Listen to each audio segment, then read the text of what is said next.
He stood on a street corner holding a cardboard sign with shaky hands, just asking for a chance, not pity.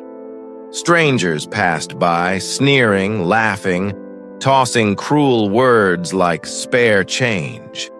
To them, he was nothing more than a homeless black man, invisible and unwanted. But what they didn't see was the fire in his eyes, the kind of fire only forged on racetracks where legends are made. How could someone once celebrated end up here, broken and mocked? And what would happen when the truth of who he really was finally came out? Before the world saw him as just another homeless black man, he had once lived a life filled with speed, purpose, and pride. His name was Marcus, and years ago the roar of engines and the smell of burning rubber defined his days. He wasn't just a racer. He was a name crowds once chanted, a competitor who fought for every second on the track. But life has a cruel way of turning victories into silence.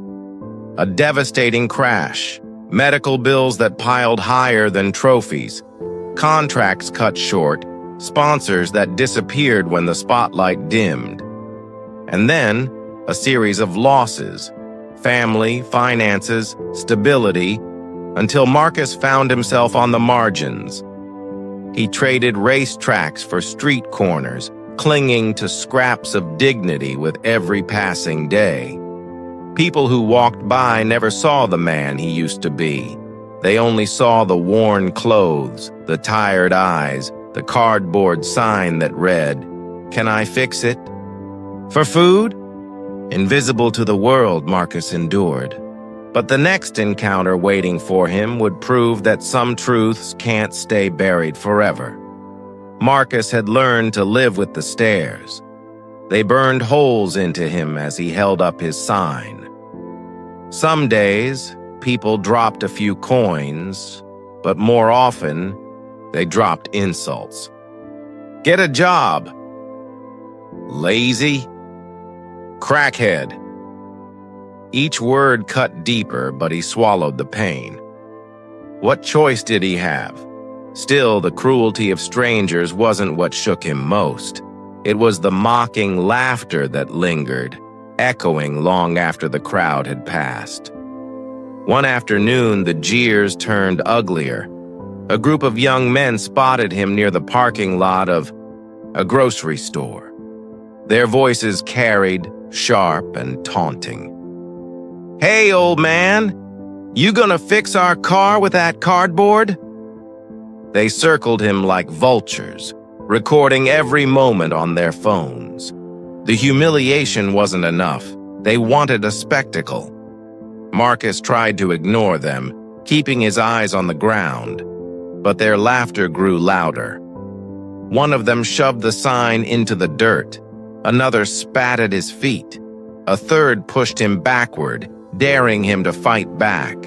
For a moment, he clenched his fists, the old fire rushing through his veins, the same fire that once pushed him to take corners at 200 miles per hour.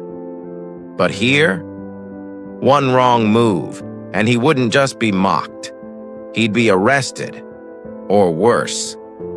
Then came the cruelest twist. They popped the hood of their car and sneered, "Since you're so desperate, why don't you fix this for us, legend?" The words dripped with sarcasm, but they didn't know how close they were to the truth. Marcus stared at the engine, every detail sparking memories. Nights in the garage, tools in his hands, trophies on the shelf. His pulse quickened. Could he do it? Should he do it? The crowd that had gathered expected a homeless man to embarrass himself. They wanted failure, something to laugh about online. But as Marcus wiped his hands on his ragged shirt and leaned over the car, he knew this was more than a test of skill. It was a fight for dignity, and what came next would silence every cruel voice around him. Marcus bent over the hood, his trembling, hands suddenly steady as if the years had melted away. The crowd snickered, waiting for the inevitable failure. But then, click, twist, spark, the engine roared to life. Gasps replaced laughter. The young men who mocked him stumbled backward, their smirks fading into disbelief. For a moment, the noise of the world seemed to vanish, leaving only the hum of the engine and the pounding of Marcus's heart. He looked up, his eyes blazing with a quiet pride they hadn't seen before. But instead of gratitude, the crowd's reaction turned darker. Whispers spread. How does a homeless man know that? He must have stolen cars before. The admiration curdled into suspicion, into the same old prejudice he could never escape. One of the men snarled, "You think you're better than us? Just because you got lucky?" He shoved Marcus hard against the car, fury in his eyes. Phones kept recording, capturing every cruel second. Marcus staggered but stood tall. He had fixed their car, proven himself. Yet still, his skin, his situation, his past, they twisted it all against him. But as the engine continued to purr, the truth could no longer be hidden. The way he handled the tools, the precision of his touch. It wasn't luck, it was a legacy. And slowly a murmur spread through the onlookers. Wait, isn't that Marcus Hayes, the racer, the legend? The name cracked open the silence like thunder. Faces that once mocked him turned pale. The realization hit. This man they had ridiculed was no drifter, no thief, but a champion whose name once lit up stadiums, and in that moment, the same people who laughed were left speechless, staring at the man they had tried to break. Now standing unshaken, his truth undeniable. The engine's steady rumble faded into silence, but the weight of what had just happened hung heavy in the air. The same crowd that mocked Marcus now stood frozen, torn between shame and awe. Some lowered their phones, suddenly unwilling to record. Others whispered his name, realizing they had tried to tear down a man whose achievements once inspired thousands. Marcus didn't need their apologies. He didn't need their praise. What he wanted, what every human being deserves, was dignity.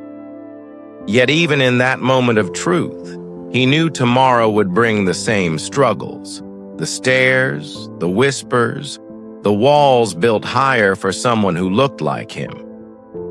His victory that day was not just in fixing a car.